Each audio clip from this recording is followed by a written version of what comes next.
Hello, ladies and gentlemen. My name is Barry Coombs. I work for a company called Computer World, who have kindly allowed us to use this Zoom account for these webinars. The idea behind the work from home webinars was, whilst we're all working from home, I wanted to bring together some fantastic speakers that I've heard over the previous months and years. For two tracks, either for professional development or also well-being. I think this is a really important time where we can reflect and look after ourselves. So I'd like to welcome Nick and Stamina to today's work from home talk. Guys, feel free to turn your cameras on, enable your microphones to join me on screen on this. Ta-da! Fantastic. Hey Nick, nice to see you on brand. Hey, cheers. Thanks very much. Hey Stamina, how are you doing? Hi guys, nice to see you. Fantastic. So first of all, over to you, Nick. Would you like to just introduce yourself to the audience today? Who you are, where you come from, and obviously we'll be hearing from you later, but a bit of an intro. Cool. So, hey everyone, firstly. So my name is Nick Elston. I'm an inspirational speaker on the lived experience of mental health. And yes, that is a job. It's usually the first question I get asked, weirdly. Anyway, so my role is, as working in a lived experience bracket, is I'm not a solution provider.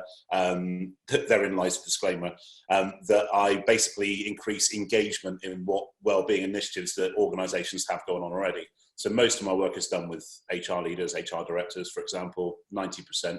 A lot of stage and conference staff, but also schools, prisons and educational establishments as well. So that's one part of what I do. I'm also the founder of Forging People, which is a people development company, which is human-centered people and professional development. So I work a lot on emotional storytelling and vulnerability.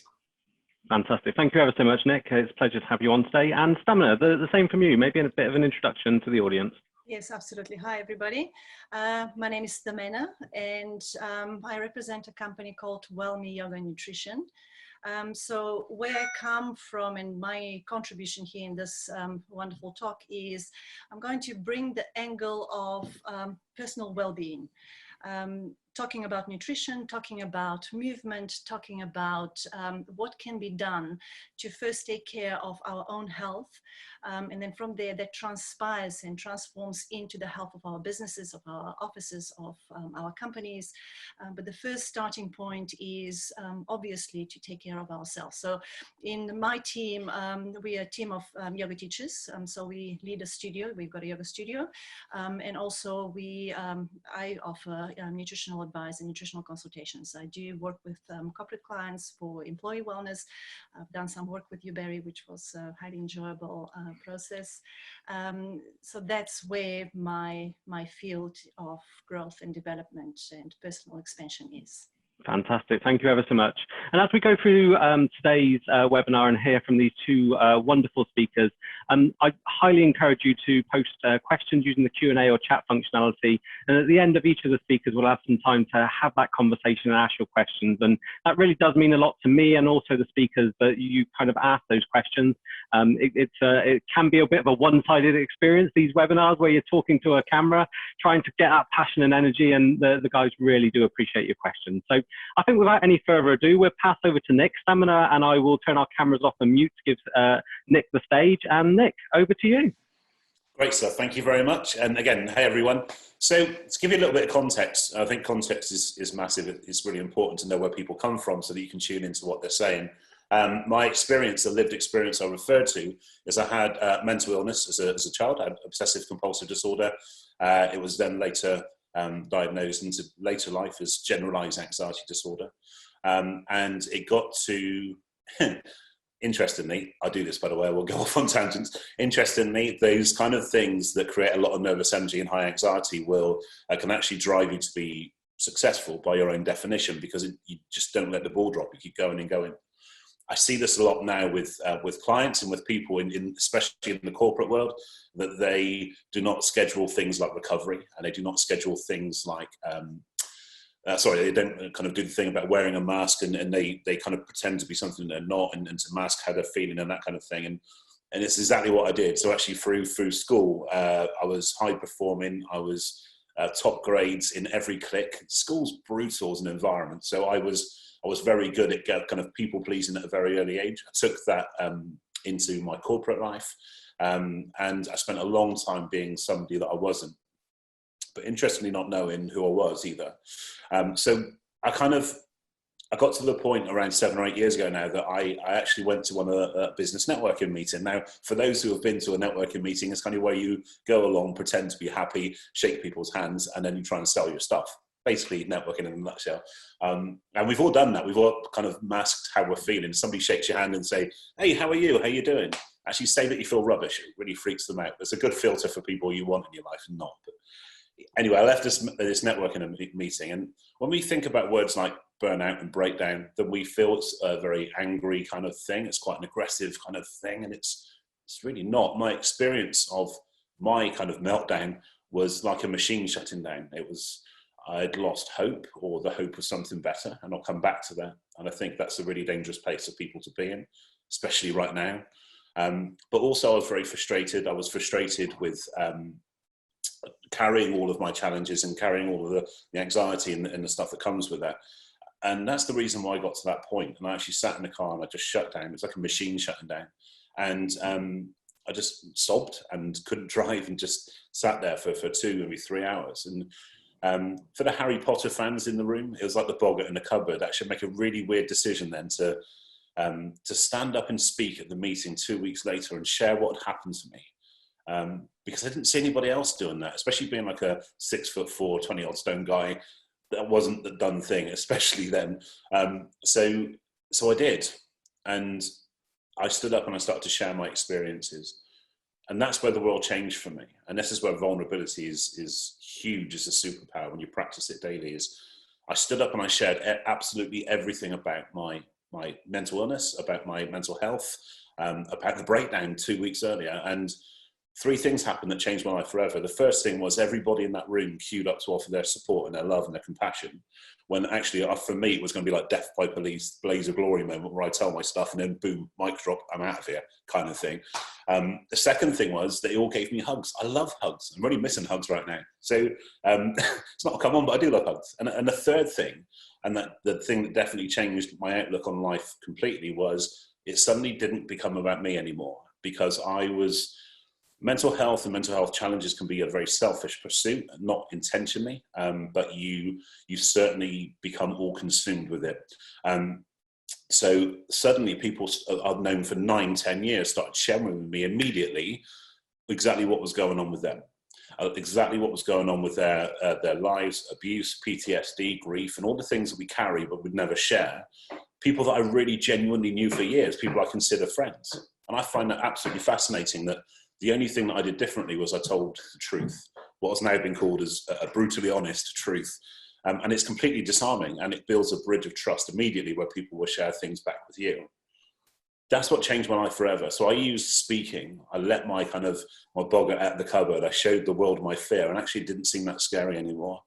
So I started to speak more and more. In 2017, I went full-time as a speaker. And fast forward to today, it's kind of what I do alongside the business, forging people. But it all started with vulnerability. So for the sake of today's talk, I think exactly right now, the timing of this couldn't be any better, stroke worse, because we've just got into another extended period of lockdown. And there's a few things I want to go into right now, which firstly can help you, but also things that you can recognize in other people as well. So the first thing I want to say is acknowledge the fact that this is brutal. And I think sometimes we can put that kind of face on, put that mask on, where we try and be what people want to see in us. We try and be what situations demand of us. But actually, it's okay to say that this is brutal. Nobody wanted this. Nobody foresaw this. So the acknowledgement of that means that you can go straight into survival mode. Now, most people I speak to right now are somewhere between survival mode and evolution mode. Survival mode is, can I make sure that I'm financially okay for the foreseeable future? Who knows? And the other part of not assuming that is the fact that the world's greatest minds don't know how long this is going to last for. They don't know the end date. They don't even know what the end date looks like and what the new reality even looks like beyond that. So I think what we can really try and do is really go into survival mode. Right, okay, how long can I hold my ground for? This is both personally and professionally. Make sure that you cover. Go for every grant, go for every kind of mortgage break, everything you can just to make sure that you're okay as possible. And obviously you do everything you can to make sure that your health remains okay as well. That goes, I say it goes without saying, but it's true. Make sure you do everything you can with that sense as well. And I'm really pleased that Stamina's speaking after me, because she's going to go more into the health and well-being side of things, which is fantastic. So the second part of that is the survival to evolution. Once we've established that we can get through this, once we've established that there is something that we cannot control, then we can go into evolution mode. Now, evolution mode, and I feel guilty for saying this sometimes, is quite exciting, because that's to mean personally and professionally we can really start to pivot how we do things, whether it be things like this where we can reach out to people electronically. I don't know about you, but I haven't spoken to my family this much in ages. That we've got a weekly quiz night that we're doing tonight. Actually, I usually lose. Lots of different things that we're doing above and beyond what we would usually do. So I actually think it's building a sense of community. There are silver linings to this. But evolution mode means that you can start to think about the bigger picture. Because the other, especially in business, the reason why we should do that is because the other option is to stop. And I guarantee you it takes away every chance of survival if you just stop. What you need to do, and what I'm doing, is to working on the bigger picture stuff, the stuff I've not usually got time for, like the marketing stuff, like everything else that's bigger picture. The stuff that will complement my in-person stuff when I get there. And if you're thinking that I'm okay, that's why I can think this way. My business is wiped out overnight. There you go, brutally honest truth for you. My business has wiped out overnight because all of my stuff, whether it be training or speaking, it was in-person, private events or public events, all gone. So actually I'm coming from a position of managing this stuff daily. The weird thing, this is an old anxiety mechanism for me. What formed an instrumental part of my own recovery was actually going into that Groundhog Day mode. And that's kind of where we are right now, isn't it? That we are cut off yesterday and are cut off tomorrow. And all I can focus on is putting everything I've got into today. Now, it does get a little bit like Groundhog Day for those who have seen the film. If not, check it out, it's a good film. But that's all we can focus on. And actually, we can get distracted with what's going to happen and what's happened before. Because anxiety for me was fear of the future or regret from the past. Very rarely was it today. So for me, I'm actually quite happy and strong at the moment because I'm living in an old anxiety mechanism.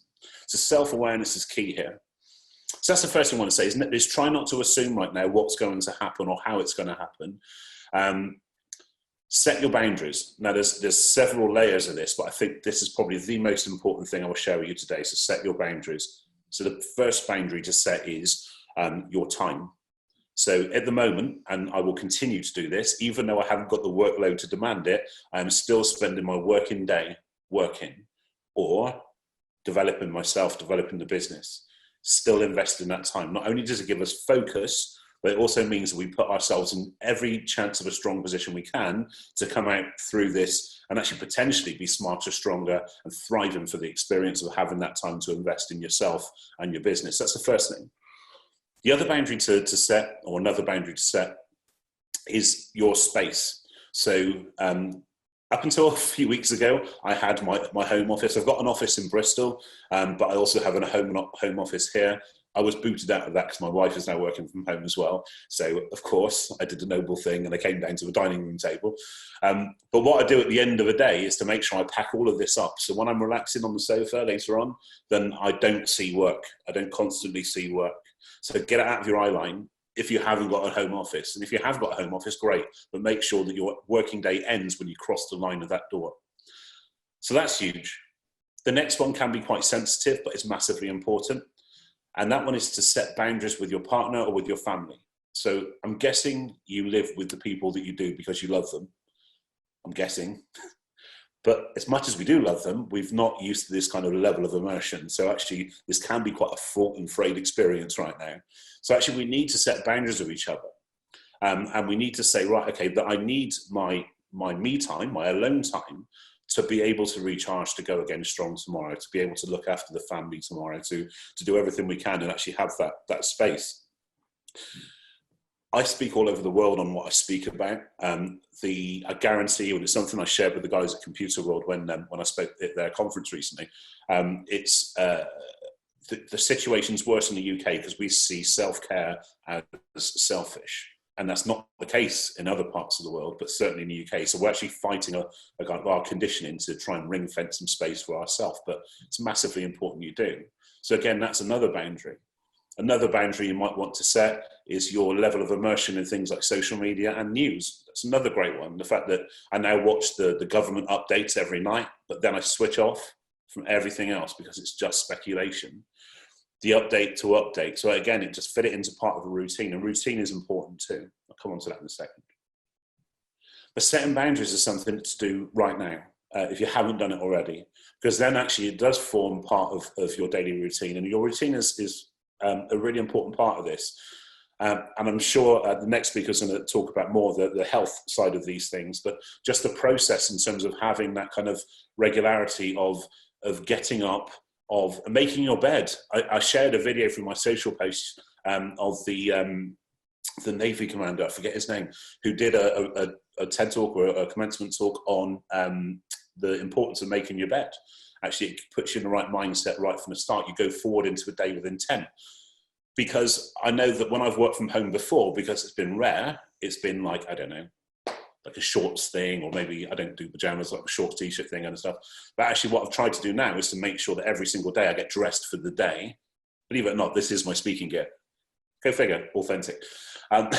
But I get dressed for the day, I shower, I kind of look after myself. I have a set time for a relaxed breakfast, a coffee, whatever that may be, just to kind of go into the day as if I usually would, because it gives me that intent, it gives me that focus. Most importantly, it gives you purpose, it gives you drive, because actually how much at the moment is it easy to get very lethargic?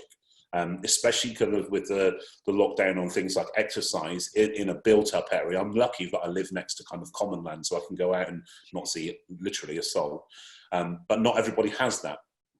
So, and I'm sure this will be mentioned next from kind of pre-chats before, but in things like movement, if we're sat down all day, like on a Zoom call, for example, then I've got 3 more after this, for example, then I need to try to incorporate some movement. So I've been taking stuff onto the phone and walking around the garden. I've worn a path around the garden, but actually that way I can just start to incorporate movement, bits of movement all the time to keep my energy high.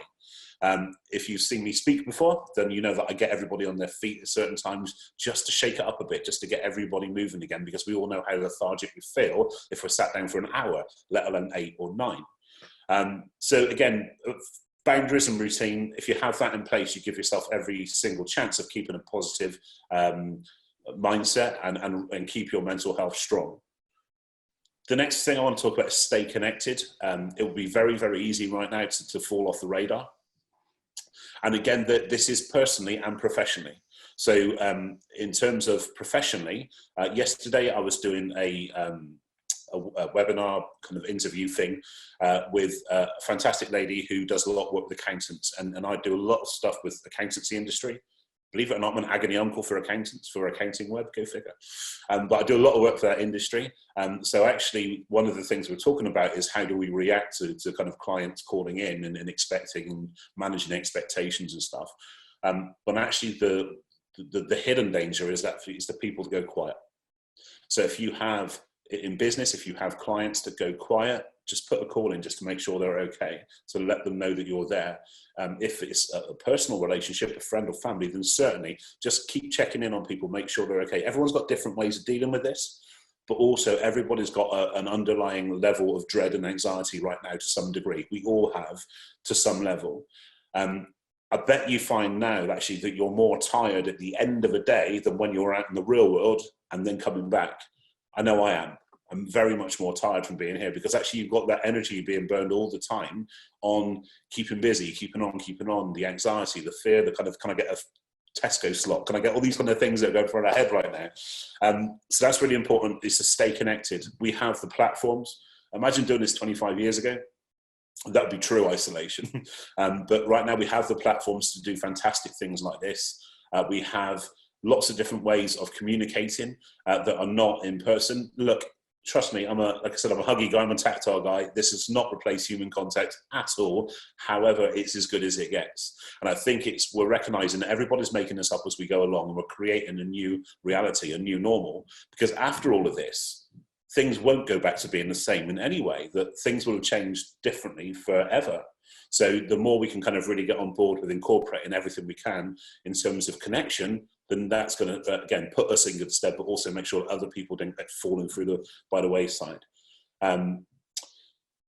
Disarming truth. So again, the guys at Computer World could say that disarming truth is something that I use where I tell people exactly what I feel right now. Again, it falls in with the brutally honest thing. So I could get up on stage in front of 10,000 people when I speak at kind of conferences, like at London Excel, for example, when it's not being in a hospital. Then I will actually say, I am anxious right now. And actually the process of me saying that and put it onto the audience, put it out into the world, means that I see my anxiety, my challenges from a third party perspective, which actually means that I feel better immediately. And that's part of my kind of process on my playbook on managing my state. But in this context, try not to mask how you're feeling, because actually if you do that, people won't know how to reach out and help you. So don't be afraid of being vulnerable. Don't be afraid of using a disarming truth, and just saying, if you really need help, then ask for help. Be very specific, however that may be, whether that be a personal call, whether that be in a trusted group or network. But make sure that you're not alone. You're not isolated, even if you are physically isolated. The whole process of sharing your challenges is a really powerful one, but it's the one thing we really tend to hold back on as a human, because actually we feel vulnerable. And as I said, vulnerability when practiced daily is a superpower. And what I mean by that is that nobody has anything on you. Everybody knows what's going on with you, so therefore they can help or not. And actually, if they don't, then that's not people you want in your life. It's a great filter, is to truly live a life on your terms. And if you're not living a life on your terms, by default, you're living a life on somebody else's terms. It's very, very easy to fill up your calendar with all of your work stuff and all of your home stuff. But where do you feature in your own life? Do you feature in your own life? And actually, that's a massive, massive question. Because if you look at your diary, you should be in there somewhere. That kind of me time, that space that you need for yourself to recover and recharge, which seamlessly leads me on to recovery. So I don't mean big recovery, like from heart attack or mental illness, that kind of stuff. I mean recovery with a small r. It's something I'm very, very passionate about. How do we recover daily? So I'm an introvert. Naturally, what that means is, by the true definition of the word, that I recharge in my own company. There's a huge scale to this, of course there is, but an extrovert recharges in the company of others. Now, so for me to recharge, I need to be alone. But right now, even though I said I live with my wife and my little Shih Tzu, who's been very well behaved in a minute, Tula, even I live with them both, we're both working separate parts of the house. So I can have too much alone time, which means I do need that interaction at the end of the day. However, that's probably the answer why I feel happy and stronger where most wouldn't right now, is because truly I'm an introvert. A lot of people would assume, because I do a lot of stage events and big events, or even just training and stuff, and because I'm vulnerable, that people will actually think I'm an extrovert, but that's not the case. I need to manage my state, even in a post-zombie apocalypse world. I will, when I'm going on stage, I will listen to a playlist of music that brings my state up. High music, fast music, always country music, as you can tell, but fast and high music. And that brings my energy up to that level. But most importantly, I manage my state back down again as well. So slower music after the event. Actually make sure I have that alone time to recharge. I use a lot of traveling by train and plane and stuff, and that's my downtime, my recovery time. But even right now, in your daily chunks, in your Groundhog Day, incorporate recovery. Make sure that you do something that you love to do. And ideally something that you love to do just for you, not for anybody else, just for you. So music could play a big part in that right now. It could be the fact that you do want to go out for a run, obviously sensibly. It could be that you do want to kind of watch that movie you've been wanting to watch for ages just for you, and having the courage to be selfish in the best way. That's the way you truly recharge. That's part of a recovery basis, and I'm sure Stamina is going to go in to speak about other ways that you can keep healthy and well during this. So I'm going to leave that bit there. I want to leave you with this, because I believe that my time is nearly up. So is to engage wisely, and there's two levels on this. Engage wisely in terms of if at the moment understand that people are coming from a position of fear. Understand that at the moment people may not be acting rationally, so choose who you engage with well. Make sure that they're good for you, make sure they lift you. Of course, if somebody's struggling, if somebody has reached that point where they've lost hope, or the hope of something better, if they're really struggling with this situation, know that you don't have to fix people. That's huge. I mean, most of the kind of the conversations I've had with clients, I do a lot of work with like contact centers and big corporate environments. I've not been with the end line people. It's actually been with the team managers, with the mental health first aiders, with the carers, in whatever sense that may be. It's who looks after the people that looks after people. Because suddenly the reason why people get into any form of responsibility or caring is because they either have experiences of that stuff themselves or they have a real passion. What that means is they become more empathic to people and their challenges. So when people start to share with them, they automatically feel the need to fix people, but will take that burden on themselves. People aren't coming to you to be fixed unless you are a medical professional, of course. What they are coming to is to be genuinely and actively heard and listened to, because now more than ever, we don't feel listened to at all. Once people genuinely feel listened to, in my experience, they go and find their own way forward. They find their own solution. So our only responsibility is to actively signpost right now. Get good with the resources that are available on Mind and Mental Health UK, Time to Change. The list is endless. And if anybody wants any information on where I signpost to trusted providers and organisations, please do drop me a line. But of course, I'm going to be delighted to give you that information. Our only responsibility is that it's not the need to fix people. So that should come as a relief to you, that we can reach out to help people. The reason sometimes we don't is because we feel that we're going to take on a big burden ourselves. But people need to know you're there. So it could be them coming to you, but also know that it could be you needing to reach out to other people as well. And if you don't feel that you have anybody to reach out to, then please phone me. Let's have a chat. Let's have a call. I'm really happy to always have conversations with people. So, but make sure that you engage wisely with people and people make you feel good, especially right now. What I'm trying to do is that, especially with things like social media, which can be a really kind of hit and miss thing on your mental health, is I'm trying to actively tune into the positive and the proactive, and basically filtering out, muting the other stuff. I don't need to see that at all right now. Everyone's fighting their own battles. Everyone's doing the best they can to stay alive in every single sense.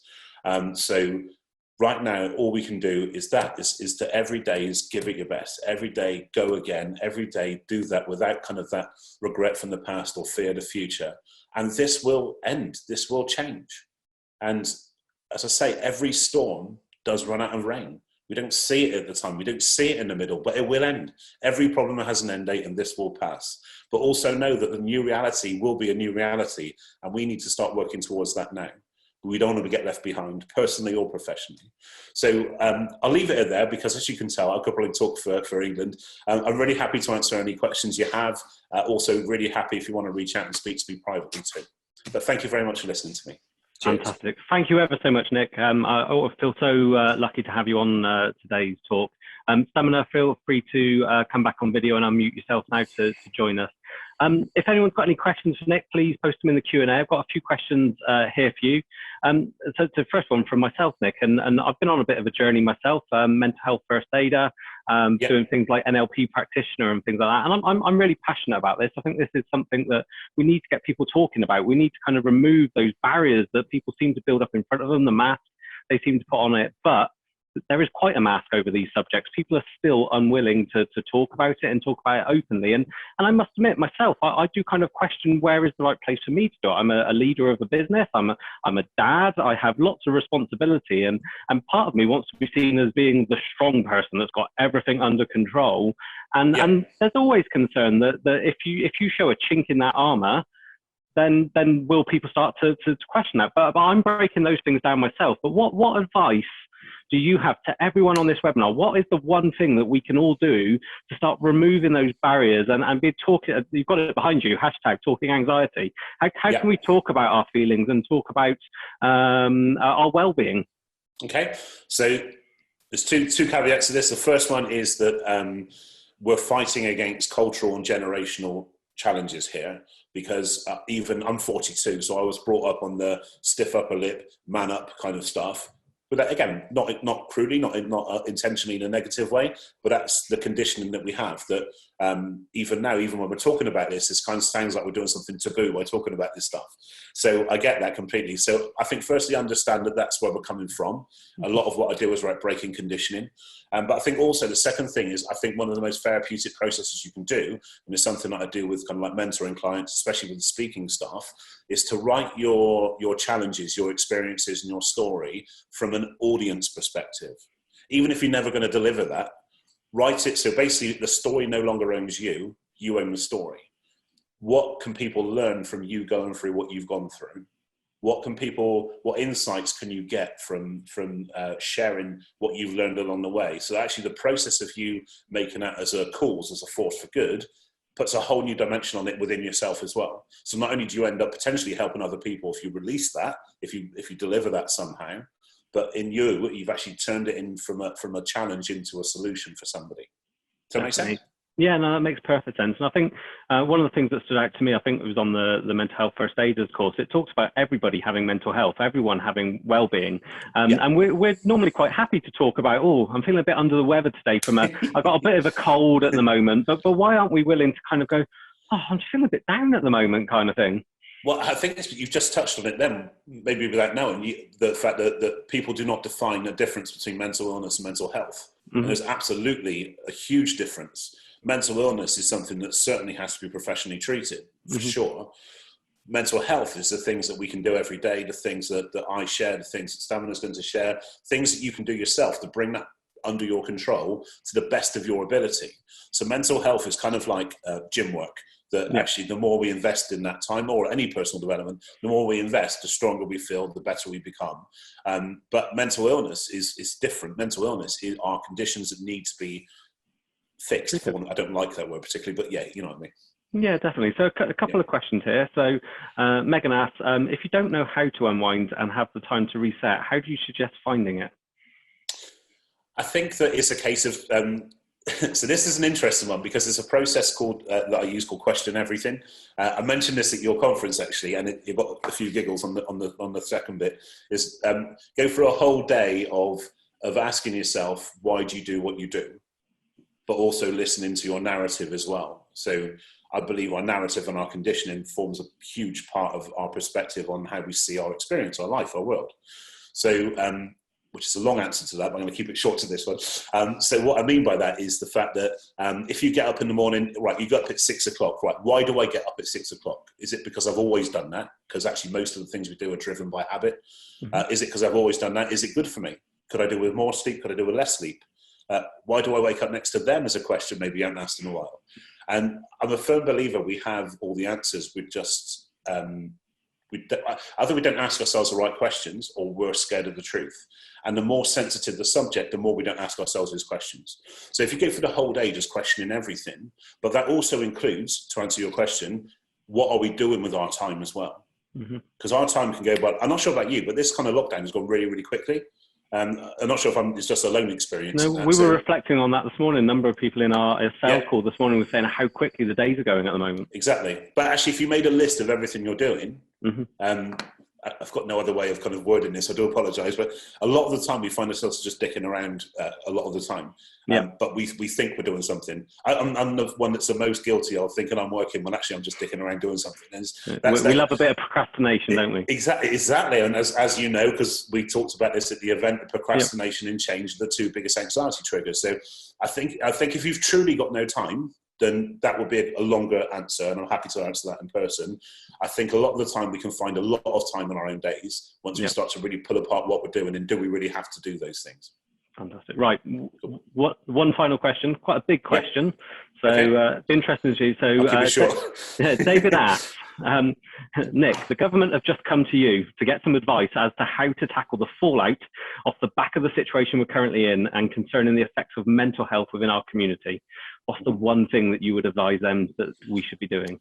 What an amazing question. And it's such a brilliant question. It is. And I'm going to keep this as concise as possible. But again, if David wants a chat away from here, I'm always happy to do that. So I would say at the moment we have solutions and we have lived experience, but not a lot in between. Lived experience increases the engagement in things like wellbeing initiatives and everything else.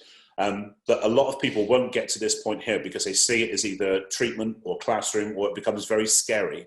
What you need is something in the middle, which is more like a catch-all, so that people just engage with stuff on a very soft level and then start to work up, kind of like a course or something like that, but by medical health professionals, mental illness professionals. There's a fantastic kind of service I spoke alongside them at a recent event called Big White Wall. Big White Wall is really fascinating. It's basically they're providing a sounding board, that space, as I said, in between a solution and actually acknowledging the problem to start with. There is a bigger answer to that, but I think for now that kind of wraps it up concisely, if that makes sense. Fantastic. That's really good. Thank you ever so much, Nick. We're going to now pass over to Stamina. So Nick and I will turn our cameras off, turn our microphones off, and pass over to you, Stamina. Thank you ever so much.